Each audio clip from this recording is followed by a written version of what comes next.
You've probably heard the law of attraction described as something mystical or unproven.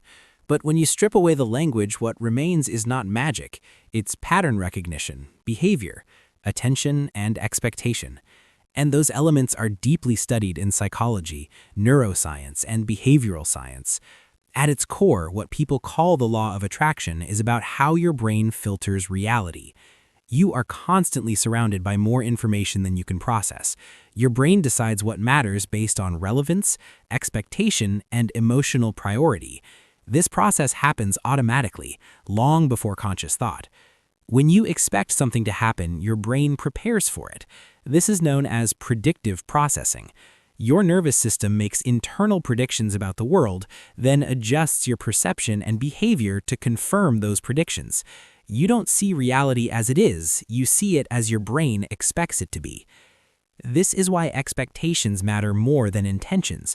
You can intend success, but if you expect failure, your behavior will align with failure. You hesitate more. You avoid risk. You miss opportunities. Not because you're incapable, but because your system is trying to stay consistent with its predictions. Think of expectation as a background program running silently. It shapes how you interpret events. A delay can feel like proof something isn't working or just part of the process, depending on what you expect. The event is the same, the meaning changes. Emotion plays a critical role here.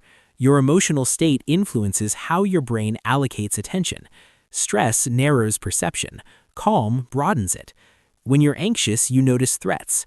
When you're grounded, you notice options. This is not philosophy, it's neurobiology. So when people say you attract what you are, a more accurate explanation is this. Your emotional baseline determines what your brain notices, how you interpret it, and how you respond. Over time, those responses compound into outcomes that feel external but are behaviorally consistent. Another important factor is identity. Your self-image sets boundaries on what feels realistic. If your identity says, "People like me don't succeed," your brain treats success as irrelevant or unsafe. You may still want it, but wanting does not override identity. This is why affirmations fail.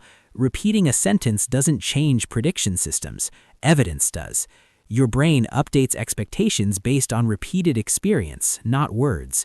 Small actions that confirm a new identity slowly retrain expectation. This is also where consistency beats intensity. A single motivated day doesn't change neural patterns. Repetition does. Each time you follow through on something small, you generate proof, and proof reshapes expectation. What people call manifestation often happens when your expectations stabilize. When your inner predictions stop oscillating between hope and doubt, your behavior becomes cleaner, less reactive, more precise. You stop self-sabotaging without realizing you were doing it. Attention is another key element. You act on what you notice, and you notice what your expectations highlight. If you expect rejection, you notice disinterest. If you expect opportunity, you notice openings.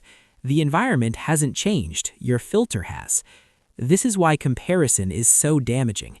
When you compare, you shift attention away from your own signals and feedback. That disconnects you from learning, and learning is how expectations evolve. From a scientific standpoint, the law of attraction is not about controlling reality. It's about aligning perception, emotion, and behavior. When those elements point in the same direction, results become predictable, not miraculous. This alignment also reduces cognitive load. When you're not fighting your own expectations, decision-making requires less energy.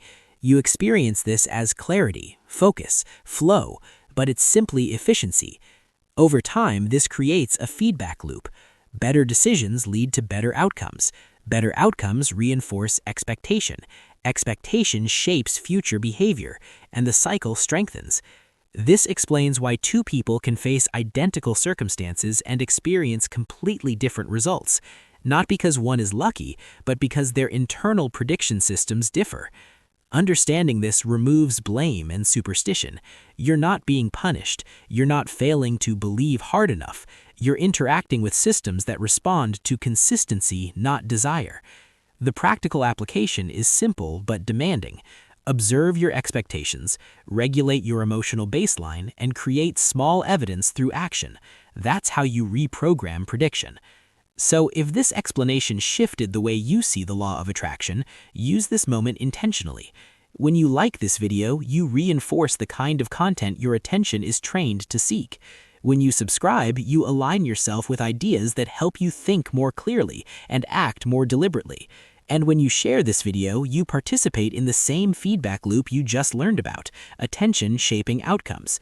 Leave a comment below and tell me, which expectation do you think has been influencing your life most lately? Awareness grows when it's expressed, and what you make conscious is what you begin to change.